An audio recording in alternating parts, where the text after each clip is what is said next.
자유와 평등은 양립할 수 있는가? 무제한의 자유는 불평등을 초래하고 또 평등을 무리하게 강제하면 개인의 자유는 존립이 불가능하게 된다. 그래서 자유와 평등은 참 좋은 말이지만 무한대의 자유나 무한대의 평등은 이 사회에서는 있을 수가 없는 것입니다. 자, 이렇게 서로 두 개의 모순되는 개념은 함께 양립할 수가 없는 것인데요. 이 말씀을 드리는 이유는 오늘 본문에서 요한 사도는 성도들을 향하여, 곧 성령께서는 오늘을 살고 있는 저와 여러분을 향하여 세상을 사랑하지 말라고 권면하고 있습니다. 왜냐하면 세상을 사랑하면서 동시에 하나님을 사랑할 수 없기 때문입니다. 하나님도 사랑하고 세상도 사랑하겠다는 말은 마치 이런 말과 같은 거죠. 내가 당신을 사랑하지 않으니까 결혼하겠다. 이 말보다 더 말이 안 되는 것이 하나님도 사랑하고 세상도 사랑하겠다는 말인 것이죠. 이 세상이나 세상에 있는 것을 사랑치 말라는 말은 무슨 뜻인가? 세상을 사랑치 말라, 무엇을 하지 말라, 이 부정문으로 되어 있는데 이것을 무엇을 하라는 긍정문으로 바꾸면, 이 세상을 사랑치 말라는 말은 긍정문으로 바꾸면 하나님만을 사랑하라는 말입니다. 성도에게 있어서 하나님을 사랑하는 것은 모든 하나님의 말씀에 순종할 수 있는 능력의 원천이 되는 것이죠. 하나님을 사랑하고 하나님을 기뻐할 때 하나님께서 우리에게 명하신 모든 일들이 무거운 짐이나 의무가 아니라 기쁨으로 따를 수 있는 그런 아름다운 정말 사랑의 계명이 되는 것이죠. 자, 그래서 이 세상이나 세상에 있는 것을 사랑치 말라고 하십니다. 자, 그러면 요한이 여기서 말씀하고 있는 세상은 여기서 말하는 세상은 무엇인가? 무엇이 요한 사도가 여기서 말하고 있는 세상의 의미인가? 이것부터 우리가 이해를 하고 그 말씀을 이제 더 생각을 해 봐야 되겠습니다. 자, 성경에서 세상이라고 말할 때는 적어도 세 가지 의미가 있습니다. 첫째는 요한복음 1장 10절에 보면 이런 말씀이 기록되어 있습니다. 그가 세상에 계셨으며 세상은 그로 말미암아 지은 바 되었으되, 이렇게 말씀합니다. 자, 세상은 그로 말미암아 지은 바 되었다. 자, 성경이 말씀하는 첫 번째 세상의 의미는 바로 하나님 아버지께서 우리 예수님을 통하여 창조하신 피조물로서의 세상, 우주 전체를 세상이다. 특별히 사람들이 살고 있는 이 지구, 이걸 성경에서는 1차적으로 세상이다 이렇게 말합니다.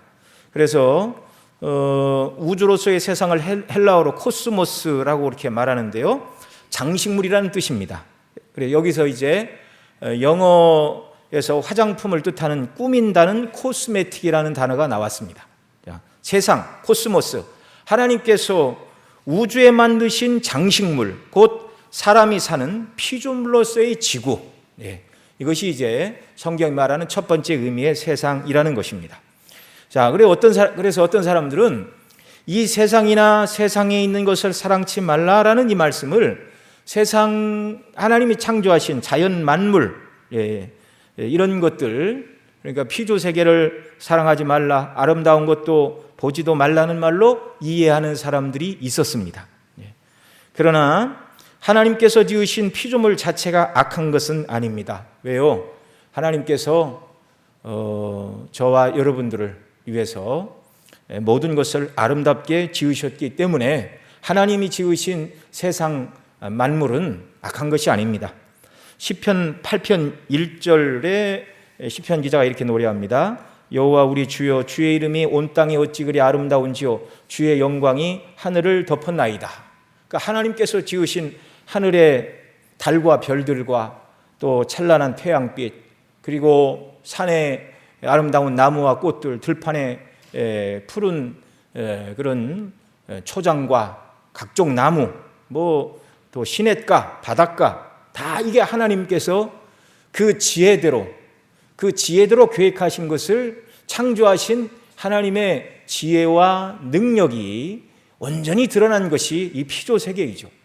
그래서 주의 이름이 온 땅에 어찌 그리 아름다운지요. 그러니까 나타난 이 피조 세계를 보고 하나님의 지혜와 능력과 영광을 찬미하고 있습니다. 그러니까 하나님이 지으신 세상 모든 만물, 피조물로서의 만물, 이것은 악한 것이 아닙니다. 그래서 그 시편 8편 9절에 이렇게 말합니다. 여호와 우리 주여, 주의 이름이 온 땅에 어찌 그리 아름다운지요. 하나님께서 창조하신 그 능력의 영광을 찬미하고 있습니다. 자, 그러니 오늘 요한 사도가 우리가 읽은 본문에서 세상이나 세상에 있는 것을 사랑치 말라라고 말씀할 때에 이 세상은 하나님이 지으신 피조물로서의 세상은 아니다라는 것, 이걸 이해를 해야 됩니다. 시편 104편 13절 이하에 이런 말씀이 있습니다. 저가 그 누각에서 산에 물을 주시니 주의 행사의 결과가 땅에 풍족하도다. 저가 가축을 위한 풀과 사람의 소용을 위한 채소를 자라게 하시며 땅에서 식물이 나게 하시고 사람의 마음을 기쁘게 하는 포도주와 사람의 얼굴을 윤택하게 하는 기름과 사람의 마음을 힘있게 하는 양식을 주셨도다. 이렇게 말씀합니다. 하나님께서 비를 내리심으로 가축과 사람들이 가축이 먹을 풀, 사람들이 먹을 채소가 자라게 하셨죠. 또 땅의 식물이 자라게 하셨습니다. 사람의 마음을 기쁘게 하는 포도주, 구약시 때는 그것이 이제 하나의 음료였죠. 사람의 얼굴을 윤택케 하는 기름, 그러니까 뭐 식물성이든지 동물성이든지 이렇게 기름을 먹어야 얼굴이 윤택해진다. 성경이 이렇게 말합니다. 또 사람의 마음을 힘있게 하는 양식, 자, 이런 것들을 왜 주셨습니까? 잘 먹고 마시고 건강하고 힘있게 하나님의 영광을 위하여 살라고 주셨습니다. 아름다운 꽃을 지으신 하나님께서는 사람들로 하여금 하나님께서 지으신 그 꽃의 아름다운 모양과 색깔을 감별할 수 있도록 시각을 주셨습니다. 그러니 그리스도인들이 하나님이 아름답게 지으신 뭐 봄에 개나리, 뭐 봄에 진달래가 산에 펴 있으면 가서 봐야 됩니까? 갈 필요가 없습니까? 뭐 일 삼아서 그걸 다니면 안 되겠죠. 그러나 갈 기회가 있으면 가서 보고 하나님께 영광을 돌리는 게 마땅한 처사입니다. 또 하나님께서는 우리에게 아름다운 새소리와 아름다운 폭포의 물소리, 다 이런 소리를 들을 수 있는 청력을 주셨습니다. 맛있는 음식과 그것을 감별할 수 있는 미각을 주셨습니다. 너무 그것에 빠져서 그것만 추구한다면 이게 죄가 되는 것이죠. 이제 여기서 말하는 제가 말씀드리려고 하는 세 번째 의미의 세상이나 세상에 속한 것이 되는데, 그러지 않고 하나님께서 주신 것을 정당하게 누리는 것은 합당하고 마땅한 일이죠. 자, 이런 우주로서의 세상은 믿는 성도들이 하나님께서 우리에게 주신 것임을 인하여 감사함으로 받아야 되고, 또 주님 다시 오시는 날까지 잘 관리해야 될 의무가 우리 모두에게 주어져 있는 것입니다. 자, 두 번째로 성경에서 세상이라고 말할 때는 세상에 있는 사람들을 일컬어 세상이라고 말합니다. 요한복음 3장 16절에 하나님이 세상을 이처럼 사랑하사 독생자를 주셨으니 누구든지 저를 믿으면 멸망치 않고 영생을 얻으리라. 하나님이 세상을 사랑하사 독생자를 주셨으니 뭐 예수님 보내신 것이 하늘의 구름이나 땅에 있는 바위를 위하여 예수님 보내신 것이 아니죠. 이 땅에 살고 있는 모든 사람들, 인류, 여기서 말하는 세상 사람들은 택함 받은 사람, 개인 한 사람 한 사람 말하기 이전에 보편적인 인류 전체로서의 사람을 말하는 것입니다. 그 다음 3장 17절에 보면 세상이란 말을 3번 사용하여 인간들이 구원의 대상이라는 것을 말씀하시는데요, 하나님이 그 아들을 세상에 보내신 것은 세상을 심판하려 하심이 아니요 저로 말미암아 세상이 곧 죄에 빠진 인생들이 구원을 받게 하려 하심이니라. 자, 하나님께서 아들을 보내신 것은 세상, 곧 세상 사람들이 예수님 믿고 구원받으라고 보내셨다는 것이죠. 예수님께서는 이 세상, 곧 세상 사람들을 위한 화목제물로 이 땅에 오셨습니다. 오늘 우리가 요한일서 2장 15절, 16절, 17절 이렇게 읽었는데요, 이 앞에 2장 2절에 보면 우리 2장 2절 말씀 한 번 더 같이 읽겠습니다. 시작. 저는 우리 죄를 위한 화목제물이니 우리만 위할 뿐 아니요 온 세상의 죄를 위하심이라. 아멘. 여기서 말하는 온 세상의 죄도 온 세상의 모든 사람들을 다 포함해서 하시는 말씀이죠. 자, 그러니 여기 요한 사도가 세상이나 세상에 있는 것들을 사랑치 말라고 할 때에 이 세상이 이 땅에 살고 있는 사람들을 말하는 것이 아닙니다. 왜냐하면 바로 그 세상 사람들을 구원하시기 위하여 하나님 아버지께서 예수님을 보내주셨기 때문입니다. 그러니 믿지 않는 세상 사람들은 우리가 어떻게 해야 될 대상입니까? 사랑해야 될 대상입니다. 복음을 증거하고, 우리는 누가 택함을 받았는지 택함을 받지 않았는지 모르지요. 하나님만 아십니다. 그러니 세상 모든 사람들에게 그리스도의 복음을 증거하고 이 복음이 효과적으로 잘 증거되도록 하기 위해서 그리스도의 사랑을 나타내고 실천하는 일, 우리의 선한 행실을 통해서 하나님께 믿지 않는 자들이 영광을 돌리도록 그렇게 해야 하는 것입니다. 첫 번째 의미에 하나님이 만드신 피조물로서의 이 세상은 우리가 거기에 빠지면 안 되지만 하나님이 주신 것을 감사함으로 잘 받고 잘 관리해야 된다. 두 번째 의미의 세상, 이 세상의 일반 모든 사람들, 하나님이 사랑하사 예수님 보내주신 것처럼 우리도 세상 사람들을 사랑하고 그리스도의 복음을 증거하기 위하여 애써야 하는 것입니다. 그러니 여기 세상이나 세상에 있는 것을 사랑치 말라라는 말의 의미가 무엇인가 이제 더 분명해지고 있죠. 이 말의 의미는 하나님을 거역하는 사람들의 사상과 삶의 체계, 이걸 세상이다 이렇게 말씀드릴 수 있습니다. 이것이 성경이 말하는 세 번째 의미의 세상의 개념인데요. 요한일서 이 뒤에 5장 19절, 우리 몇 장 뒤로 넘어가서 함께 읽겠습니다. 멀리 있는 것은 아니니까요.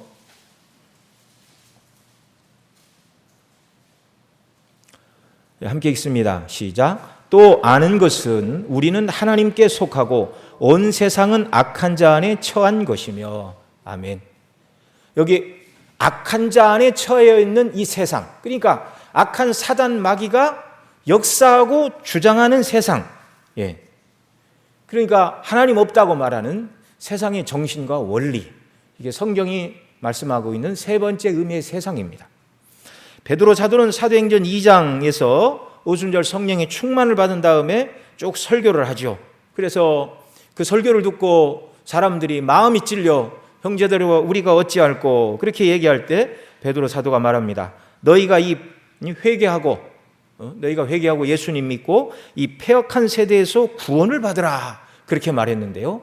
이 패역한 세대, 하나님을 거스리는 시대 정신, 하나님을 거스리는 삶의 방식과 원리, 이것이 오늘 요한 사도가 말하는 세상이나 세상에 있는 것을 사랑치 말라고 말씀하고 있는 세상입니다.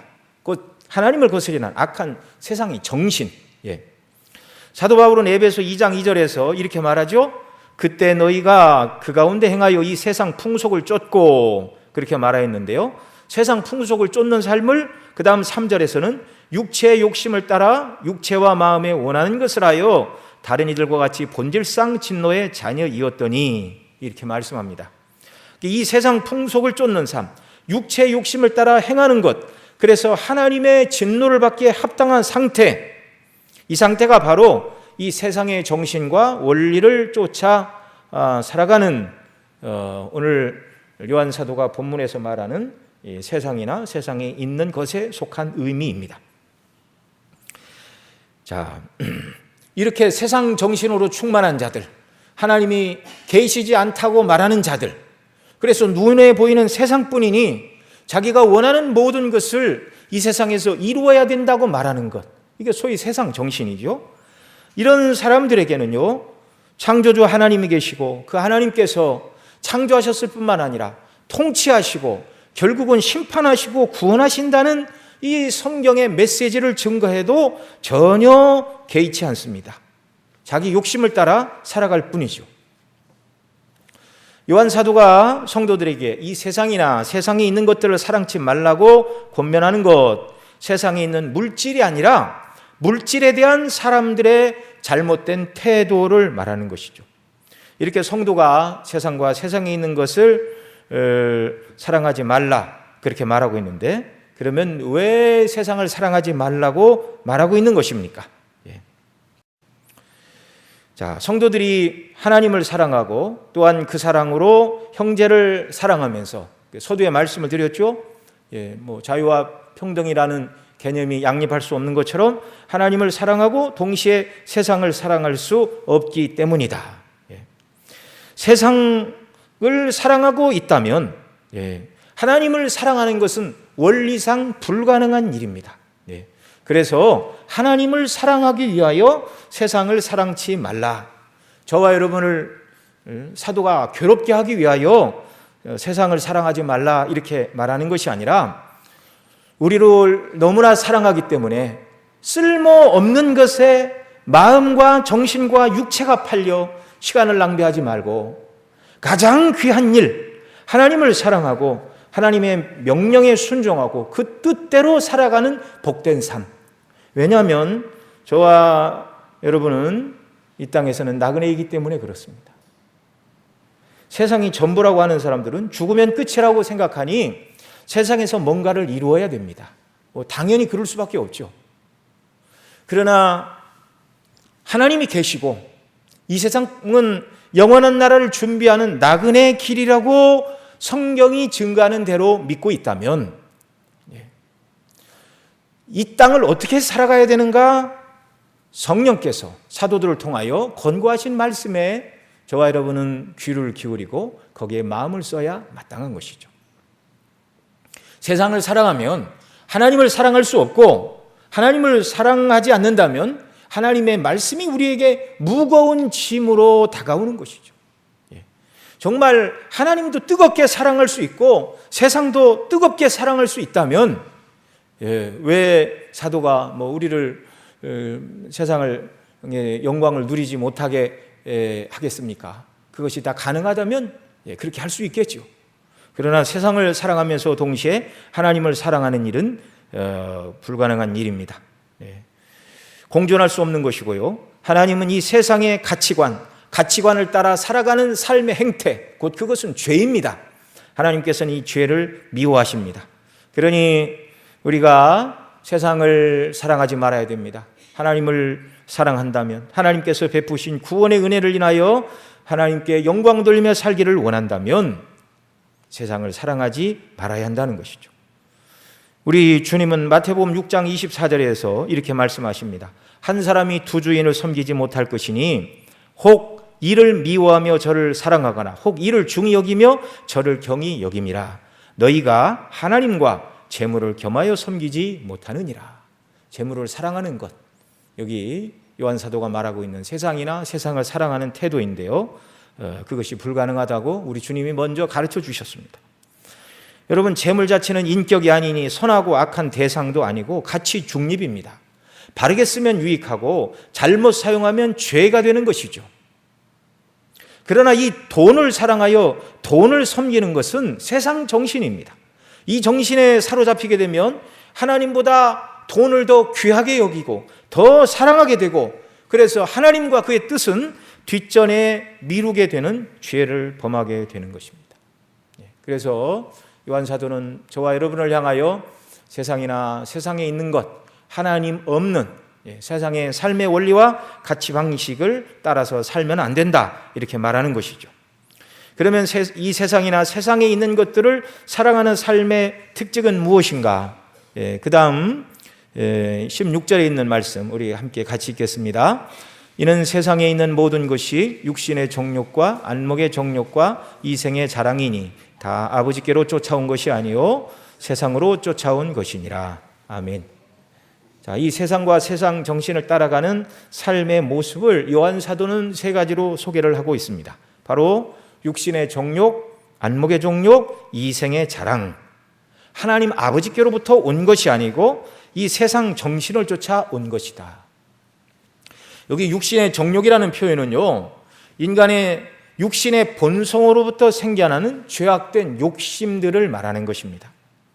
우리가 우리 자신의 소원을 절제하여 꼭 필요한 데만 마음을 두어야 되는데 오히려 그러한 소원에 삶이 끌려가는 것, 과도한 욕심의 삶이 끌려가는 것.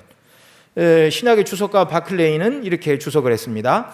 육신의 정욕이란 감각에 지배되어 사는 삶을 말한다. 음식을 절제하지 못하고 탐식하고, 이게 육신의 정욕의 내용들입니다. 사치에 빠지고 쾌락의 노예가 되며 도덕적인 면에 있어 느슨하고 정욕적이며 재산을 사용하는 데 있어서 이기적이고 영적인 문제에는 무관심하되 세상적 물질적 욕심을 충족시키는 데는 열을 올리는 삶이 그것이다. 육신의 정욕은 하나님의 계명을 잊게 하고 보지 못하게 하며 거기에 대해 무관심하게 한다. 이렇게 바클레이는 주석을 하고 있습니다. 자, 이런 것들을 포함하여 하나님을 잊어버리고 다른 사람의 궁핍에 대해서도 무관심하게 만드는 모든 행위들, 바로 육신의 정욕이죠. 나만 생각하니까 다른 사람이 눈에 들어오지 않는 것입니다.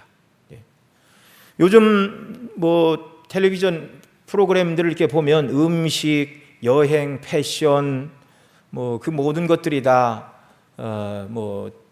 TV 드라마나 무슨 예능에 다 주제가 되고 있는 시대인데요. 이 시대에 얼마나 많은 사람들이 미식가요 전문가라고 자부하면서 매일매일 먹고 사는 것에 의미를 부여하고 살고 있는가.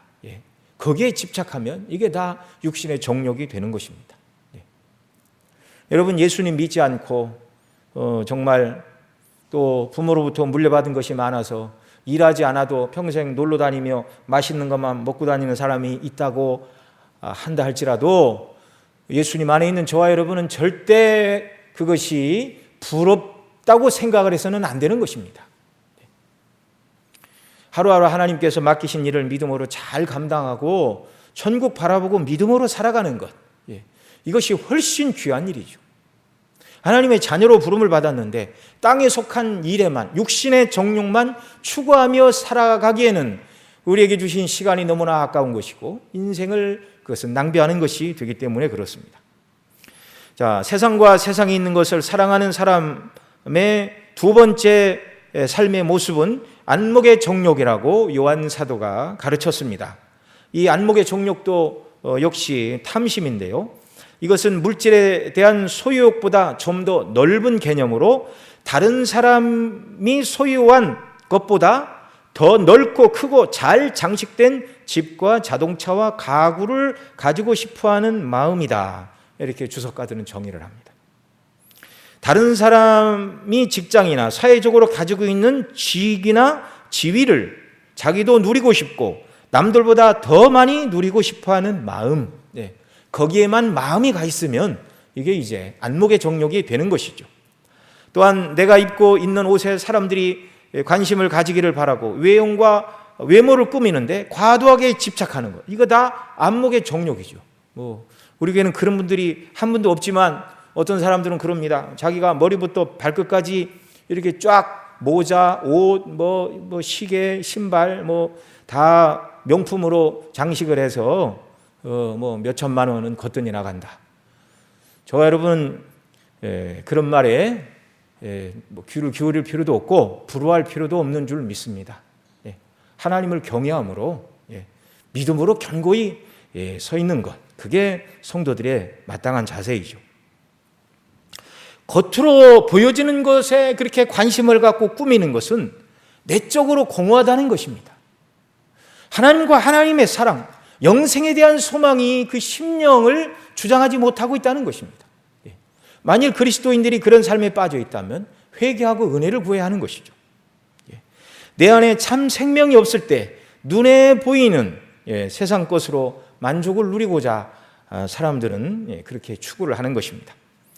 자, 세 번째, 세상이나 세상을 살아가는 삶의 태도, 요한 사도는 이생의 자랑이라고 말합니다. 이생의 자랑, 쉽게 말하면 자기 영광을 추구하는 삶이다, 이렇게 말씀드릴 수 있습니다. 자기 영광을 추구하는 것은 한편으로는 자기 야망을 이루고자 하는 것이고 다른 한편으로는 다른 사람보다 더 위에 있겠다, 그러니까 다른 사람을 무시하는 그런 마음이 들어가 있는 것입니다. 다른 사람을 깎아내릴수록 자기가 높아지기 때문에 그렇죠. 야망을 이루겠다, 누군가를 밟고 올라가겠다, 자기 자랑이 충만한 정신이죠. 이생의 자랑이. 그래서 어떤 사람은 자기의 가문, 그 다음에 유명한 자기들의 가족, 출신 학교, 남에게 없는 특별한 재능, 사회적인 지위, 유명한 사람들을 이렇게 아는 인간관계, 이런 것들을 자랑하죠. 자신이 가입한 특별한 클럽, 천재들만 가입한다는 멘사 클럽 회원이다. 그 얘기 한마디만 해도 보통 사람은 기가 죽죠. 부자들만 가입한다는 백만장자 클럽, 올림픽 메달리스트들만 가입한다는 메달리스트 클럽 등등. 다른 사람에게 없는 이 명예를 자기만 누릴 때, 그것을 자랑거리로 삼을 때, 그것을 추구하며 살아갈 때, 이것이 육신의 정욕에 빠지는 삶이 되는 것입니다. 그리스도 밖에 있는 모든 사람들의 삶은 바로 이 세 가지를 향하여 달려가고 있습니다. 육신의 정욕, 안목의 정욕, 이생의 자랑. 이 목표를 위해서 밤잠 자지 않고 열심히 노력하고, 열심히 운동선수들은 운동하고, 직장인들은 땀 흘려 일하는 이유이기도 하는 것이죠. 남들이 부러워하는 사회적인 조건과 명성과 자랑거리를 얻기 위해서 그렇게 애를 쓰는 것입니다. 그러나 저와 여러분은, 믿지 않는 사람들이 그런 일들을 위하여 애쓰고 마음을 빼앗길 때, 저와 여러분은 어떻게 하면 주의 뜻대로 순종할까, 주님이 명하신 일을 어떻게 하면 이룰까 가지고 고민하고 순종하는 역사가 있기를 바랍니다. 이런 사람들이 주님 보실 때 아름다운 사람이죠. 순종하는 믿음의 자녀들이고 하나님이 기뻐하시는 사람들임을 믿으시기 바랍니다. 세상 사람들이 뭐라고 하는 것에 관심을 기울일 필요가 없습니다. 오직 저와 여러분의 이 땅의 삶에 대해서 옳다, 그러다, 잘했다, 잘못했다 판단해 주실 분은 오직 여호와 하나님 한 분밖에 없는 줄 믿습니다. 하나님께서만 저와 여러분의 삶을 보시고 옳다 하시고 인정하시면 되는 것입니다. 육신의 정욕, 안목의 정욕, 이생의 자랑, 이 모든 것들은요, 우리의 영혼 구원과 하나님을 존귀하게 하고 영화롭게 하는 일들과 아무런 상관이 없는 일들입니다. 그럼에도 불구하고 사람들은 이와 같은 것들을 많이 생각하며 시간과 정력과 물질을 사용하고 있습니다. 그러니까 부러워할 일이 아니라 영적으로 눈이 떠진 사람들은 이런 사람들을 불쌍히 여기는 이런 역사가 우리에게 있어야 할 줄로 믿습니다. 정말 하나님 나라, 그 나라의 영광, 그 나라에서 주어질 상급, 영원한 영생, 날마다 이것을 붙들고 바라보고 정말 하나님 아버지 주님께서 우리에게 약속하신 천국에 대한 소망, 하나님 나라에 대한 소망이 저에게 날마다 더 천국에 대한 소망이 자라나도록 은혜를 주시기를 원합니다. 그래서 그리스도 안에서 베푸신 구원이 크게 느껴지고 천국에 대한 소망이 크게 느껴질 때, 옆집에 사는 사람이 재벌이 됐다 할지라도, 초등학교 동창이 높은 직위에 올라갔다 할지라도 그것이 부럽지 않은 줄 믿습니다. 여러분, 그런데요, 오늘날 교회 안에서도 어떤 교회들은 바로 그런 목표들을 붙들고 하나님께 나아가라, 기도하라 가르치는 사람들이 있습니다. 대단히 잘못됐죠. 그게 소위 성공주의 신학, 번영주의 신학. 그래서 세상에서 성공하고 잘 먹고 잘 사는 일을 위해서 하나님 앞에 기도하고 정말 헌신하면 하나님께서 갚아주시는 줄 알아라. 여러분, 성경은 그런 말씀을 한 구절도 하고 있지 않습니다. 야고보의 표현을 빌리면 정욕으로 쓰려고 잘못 구하는 것입니다. 교회 안에서는 저와 여러분을 구원해 주신 그리스도의 십자가의 대속의 은혜와 영광만 왕노릇해야 되고요, 정말 우리가 기도해서 구해야 될 것은 세상에서 잘 살게 해주세요, 명예를 얻게 해주세요, 출세를 얻게 해주세요, 이런 기도가 아니라 십자가의 대속의 은혜와 영광을 더 깨닫게 해주세요, 내가 얼마나 하나님 앞에 철저한 죄인이었는데 하나님의 사랑을 받았는가를 알게 해주시고 제 눈을 더 열어주셔서 이 땅에서 무엇을 추구하며 살아가는 것이 옳은 일이고 하나님 기뻐하시는 일인지 알게 해주시고 천국의 소망을 인하여 정말 날마다 마음이 뜨거워지고 천국의 영광을 위하여 살아가는 은혜를 달라고 기도해야 하는 줄로 믿습니다. 사도는 육신의 종욕, 안목의 종욕, 이생의 자랑, 이 단계적으로 이렇게 말하고 있는데요. 육신의 종욕은 우리 육체를 갖고 있는 사람의 먹지 않으면 살 수 없지요. 그러니까 먹어야 됩니다. 그러나 너무 먹는 것을 탐하는 것, 이게 죄라는 것이죠. 그러니까 육신의 정욕을 추구하는 것이 죄이지만, 그러나 이것보다 더 나쁜 게 이제 안목의 정욕이고요. 왜냐하면 안목의 정욕은 먹고 사는데 아무 문제가 없는데 남들이 누리는 것보다 더 많은 것을 누리려고 하는 것이고, 이 안목의 정욕보다 더 나쁜 것이 이생의 자랑입니다. 다른 사람보다 위에서 자기 자랑으로 충만하고 싶은 이런 마음. 그러니까 이 사도가 육신의 정욕, 안목의 정욕, 이생의 자랑 이렇게 말하고 있지만 이게 단계적인 것이죠. 점점 더 하나님의 뜻과 거리가 멀어지는 그런 삶의 방식입니다.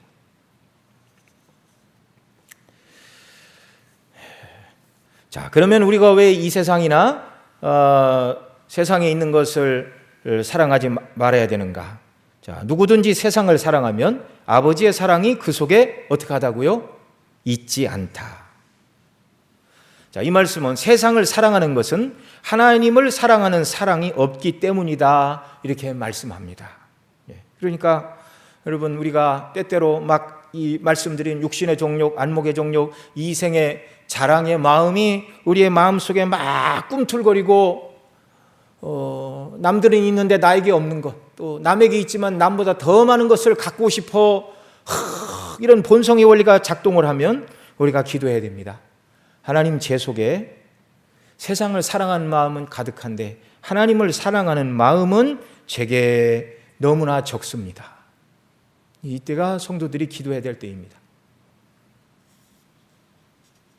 하나님과 재물을 겸하여 섬길 수 없다, 주님 말씀해 주셨고요.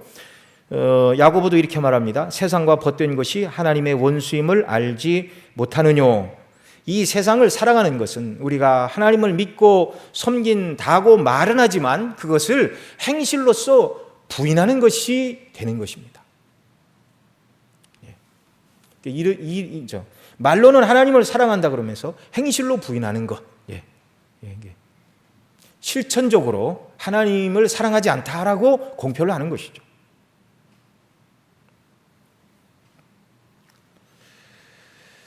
요한일서 5장 11절 12절에 이렇게 말합니다. 또 증거는 이것이니 하나님 우리에게 영생을 주신 것과 이 생명이 그의 아들 안에 있는 그것이니라. 아들이 있는 자에게는 생명이 있고 하나님의 아들이 없는 자에게는 생명이 없느니라. 그렇게 말씀하고 있는데요. 생명이신 그리스도께서 믿는 자 안에 계신다, 이렇게 말하고 있습니다.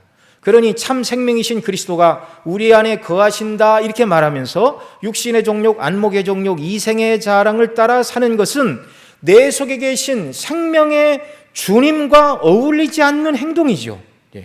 그러니까 생명의 주님을 부인하는 삶을 살아가는 것이라고 여기 요한 사도는 우리에게 경고를 하고 있는 것입니다. 주님은 한 번도 육신의 정욕이나 안목의 정욕이나 이생의 자랑을 따라 살아가신 일이 없습니다. 바리새인들이 예수님을 공격할 때 이런 말을 했습니다. 먹기를 탐하고 포도주를 즐기는 사람이요 세리와 죄인의 친구로다. 이건 다 모함이었죠. 주님은 한 번도 정욕으로 행하신 일이 없습니다. 40일 금식하시고 성령에 이끌려 사단에게 시험을 받으실 때조차도 40일을 줄이셨으니 얼마나 배가 고프십니까? 얼마나 시장하십니까? 사단은 예수님의 가장 연약한 약점을 파고들었습니다. 돌로 떡을 만들어 먹어라. 내가 하나님의 아들이라면 할 수 있지 않느냐? 돌로 떡을 만들어 먹어라. 배고픈 사람에게 떡보다 중요한 게 어디 있습니까? 그러나 우리 주님은 배가 고프셨지만 육신의 정욕에 굴복하지 않으셨습니다.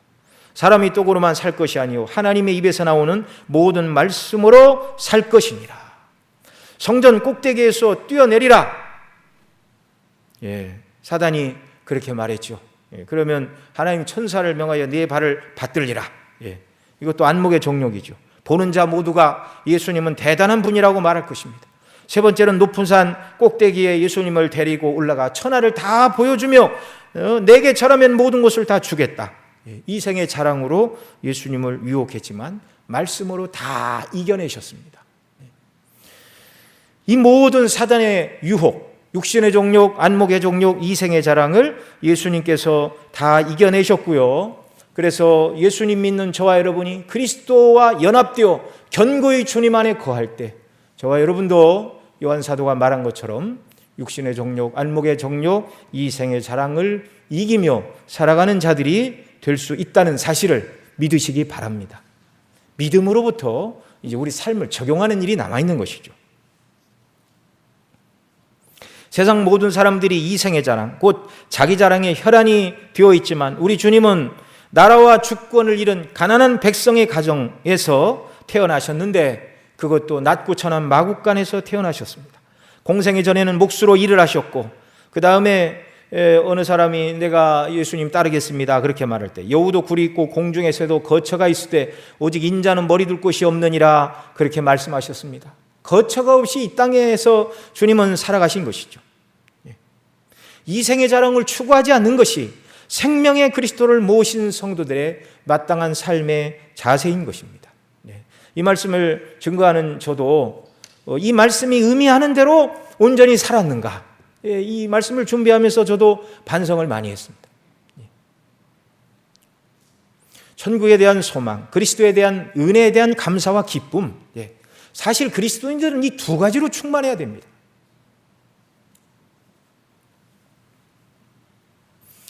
산상수훈에서 주님은 심령이 가난한 자는 복이 있다고 하셨는데 이 심령이 가난한 자는 자기 자랑을 하는 사람이 아닙니다.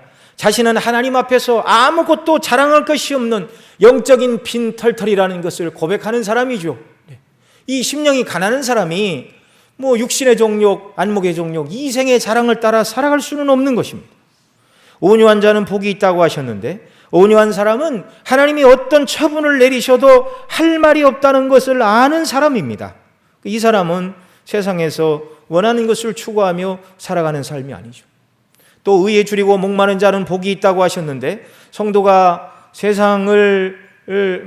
추구하는 것은 세상이 아니라 하나님 앞에서 의에 줄이고 목마른 자, 하나님 앞에서 내놓을 의가 없음을 한탄하고 그리스도께서 완성하신 의로 온전히 채움을 받고 이제는 하나님 앞에 뜻을 행함으로 온전히 의로운 사람이 되기를 원하는 이런 영적인 갈망, 이런 마음의 심령 상태에서는요 자기 자랑과 세상을 추구하는 원리가 있을 수가 없는 것입니다. 그리스도인들은 모든 면에서 이 세상에 속한 사람들과 전혀 다른 개념을 갖고 살아야 마땅한 것이죠. 출생이 어느 지역이고 어느 가문이냐를 묻는다면 성경은 그 사람의 출생이 하늘로부터이냐 곧 거듭난 자이냐 이것만 묻습니다. 얼마나 대단한 집안의 출신이고 얼마나 공부를 많이 했고 세상적으로 이룬 업적이 무엇인가. 하나님은 그런 일에 별 관심이 없으십니다. 매튜 헨리 아버지인 필립 헨리가 결혼하고자 할 때 매튜 헨리의 어머니는 귀한 가문의 딸이었습니다. 그래서 딸의 아버지, 그러니까 매튜 헨리의 나중에 장인이 되실 분이 그 딸에게 물었습니다. 그 남편 될 필립 헨리가 별 볼 일 없는 가문의 사람이라는 것을 알고 그가 어디에서 온 사람이냐 이렇게 물었습니다. 너한테 어울릴 만한 가문의 사람이 아니다 그 말이죠. 그때 매튜 헨리의 어머니는 그 아버지에게 이렇게 대답을 했답니다. 그가 어디서 왔는지는 모르지만 그가 어디로 가는지는 알고 있습니다. 아주 유명한 대답을 했습니다. 남편이들 그 사람이 어떤 유명한 가문의 사람이면 아닐지라도 그는 하나님의 부르심을 따라서 천국을 향하여 가는 경건한 그리스도인이요 주님의 일을 감당할 주의 종이라는 사실을 믿음으로 고백한 것이죠. 참 그리스도인에게는 이렇게 세상 자랑이 아니라 오직 진리를 자랑하고 하나님의 뜻을 따라 사는 것에만 저와 여러분 모두가 관심을 가져야 마땅한 줄로 믿습니다. 여러분 세상 사람들은 어느 모임 멤버가 되는 것이 서두에도 말씀을 드렸지만 금메달 따는 사람들의 메달리스트 모임 대단하죠. 장군으로 제대한 사람들, 이렇게 장군들의 모임 이렇게 가면 대단하지요. 또 사업을 잘 해가지고 경제 단체의 멤버가 되는 것, 또 학문적으로 어떤 분야에서 대가를 이루어서 협회의 정의원이 되는 것, 대단한 일들이죠. 때때로 사람들은 나도 성공해서 그런 부류 중에 한 사람이 되고 싶다, 이런 생각이 들 수도 있는데, 그러나 그리스도인들은 저와 여러분 모두가 만족해야 될 단 하나의 모임이 있다면 그것은 주님의 몸된 교회의 멤버가 되었다는 것, 교회의 회원이 되었다는 것. 여러분, 이것보다 하나님 앞에 더 영광스럽고 복된 모임은 없는 줄 믿으시기 바랍니다. 세상에 대단한 모임의 멤버는 아니지만 나는 구원받은 하나님의 백성의, 하나님의 자녀의 모임의 멤버이다.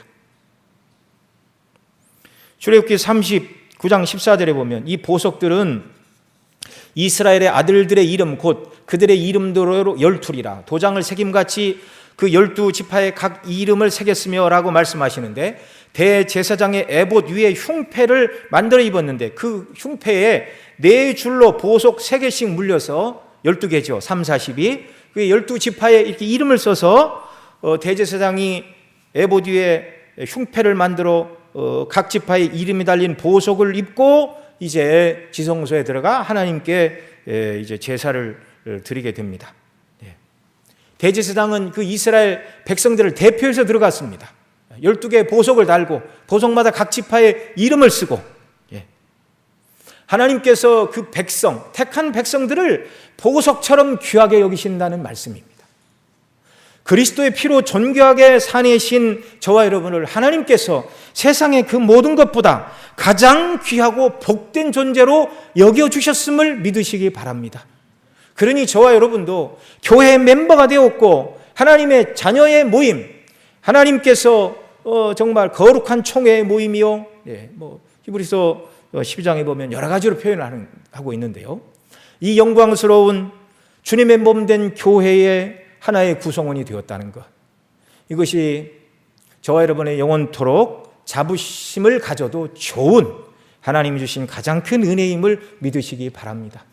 그리고 우리가 힘써야 될 일은 바로 하나님께서 우리를 교회의 일원으로 불러주셨는데요, 이 주님의 몸된 교회를 복되고 아름답게 잘 섬기는 일에 관심을 가져야 하는 줄로 믿습니다.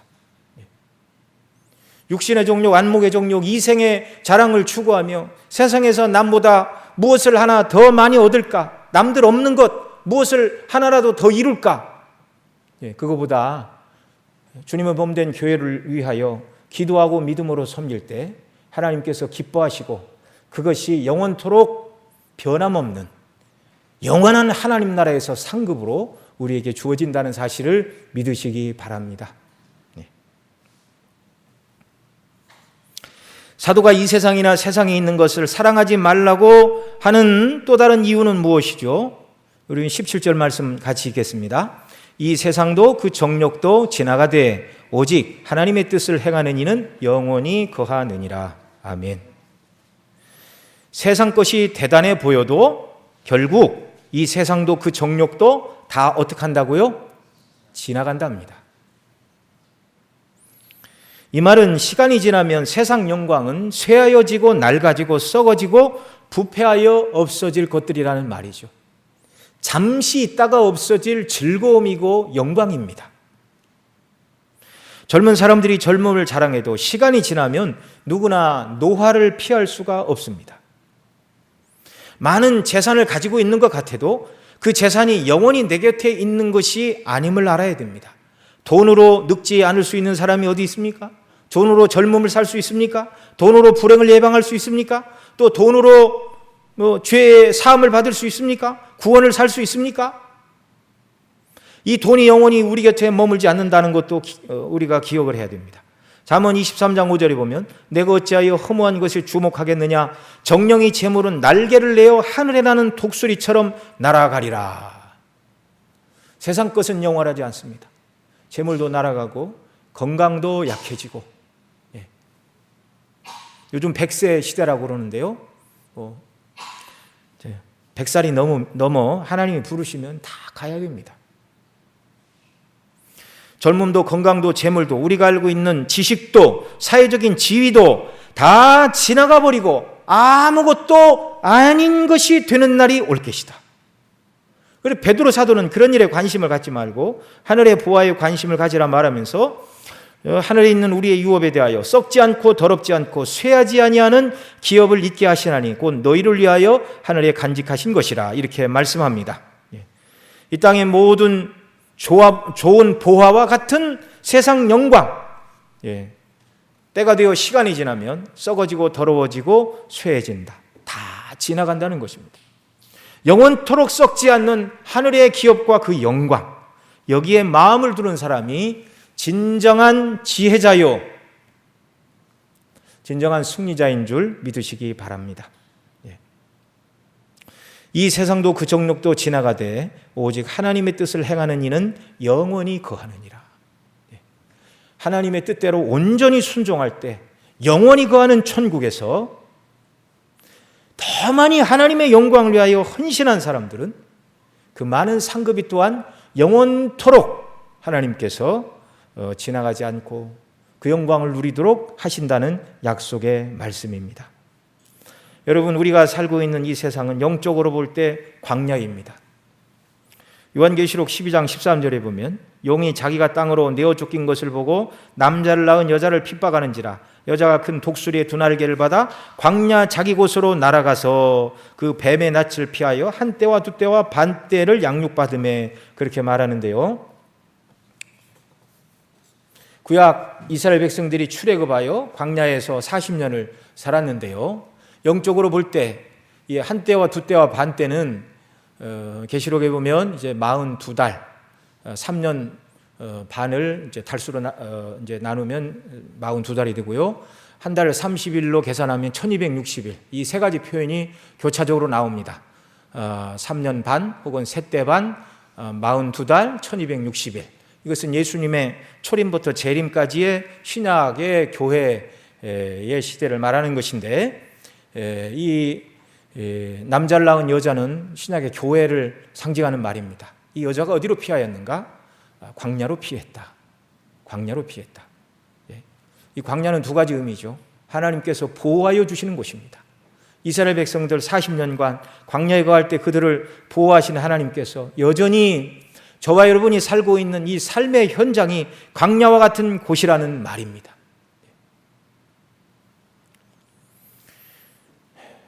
여러분, 광야 지나가는 나그네가 그 지나가는 광야길인데 거기에 목을 메고 거기에 영광을 구할 필요가 없는 것이죠. 하나님 나라가 저와 여러분이 영원토록 관심을 가져야 되고 그것만이 우리의 영원한 거처라는 사실을 우리는 마음에 두고 살아야 한다는 것을 여러분 알아야 됩니다. 여러분, 예수님께서 그 제자들을 갈릴리 호수에서 부르실 때 베드로, 요한, 야고보 다 어부들이었죠. 주님이 부르실 때 이 제자들은 삶의 모든 터전이었던 갈릴리 바다를 떠났습니다. 부친을 떠났고 배와 그물과 모든 인간관계를 버리고 주님을 온전히 쫓았습니다. 그리스도께서 십자가의 대속의 은혜로 저와 여러분을 의롭게 하셨으니 이제 저와 여러분은 하나님께서 미워하는 불의한 삶, 육신의 정욕, 안목의 정욕, 이생의 자랑을 따라 살아가던 과거 믿지 않을 때의 삶의 원리와 방식을 다 버리고 온전히 하나님을 사랑하고 지나가는 것에 마음을 두지 않고 영원토록 있을 하늘의 소망, 그것을 위하여 달려가는 귀한 역사가 우리에게 있기를 바랍니다. 이런 사람들은 어떻게 살아야 되는가? 3장 2절 3절 말씀 같이 읽겠습니다. 조금 넘겨서요. 요한일서 3장 2절 3절 같이 읽습니다. 시작. 사랑하는 자들아, 우리가 지금은 하나님의 자녀라. 장래에 어떻게 될 것은 아직 나타나지 아니하였으나 그가 나타나심이 되면 우리가 그와 같을 줄을 아는 것은 그의 계신 그대로 볼 것을 이남이니. 자, 여기서 잠깐만요. 여러분, 예수님의 영광의 몸을 입게 되고 그 주님과 영원토록 교제하는 그날, 이것이 궁극적으로 성도들이 가져야 될 삶의 목적지라는 것입니다. 그러니 세상 것을 사랑하지 않고 하나님만 사랑하며 살아야 되는 것이죠. 3절 마저 읽습니다. 주를 향하여 이 소망을 가진 자마다 그의 깨끗하심과 같이 자기를 깨끗하게 하느니라. 아멘. 그래서 육신의 정욕, 안목의 정욕, 이생의 자랑을 따라 살지 않고 주님께서 그 모든 것을 이기신 것처럼 주님 안에서 하나님이 기뻐하시는 것들을 이루며 순종하는 자녀로 이 땅을 살아가 세상을 사랑하는 것이 아니라 하나님을 사랑함으로 하루하루 그런 날이 합해서 우리의 일생이 되도록 주께서 우리 모두에게 은혜와 복을 더하여 주시기를 바랍니다. 기도하시겠습니다. 하나님 아버지, 고맙고 감사합니다. 세상은 사랑할 만한 가치가 있는 것이 아니라고 우리에게 가르쳐 주십니다. 우리가 사랑할 것은 세상이 아니라 하나님입니다. 세상은 대단해 보여도 거기 하나님께로 나지 않은 죄악 덩어리요, 또 대단해 보여도 잠시 있다 없어지는 것이라고 말씀하여 주셨습니다. 영원토록 변치 않는 영원한 가치 붙들고 십자가의 대속의 은혜와 영광으로 심령이 충만하고 주께 받은 바 은혜를 보답하기 위하여 하나님 말씀에 순종하는 자들에게 약속하신 천국의 소망 붙들고 순례길을 살아가는 저희 모두가 되도록 날마다 말씀과 은혜로 저희들을 붙들어 주시고 성령님 인도하여 주시옵소서. 우리 구주 예수님의 이름으로 기도드리옵나이다.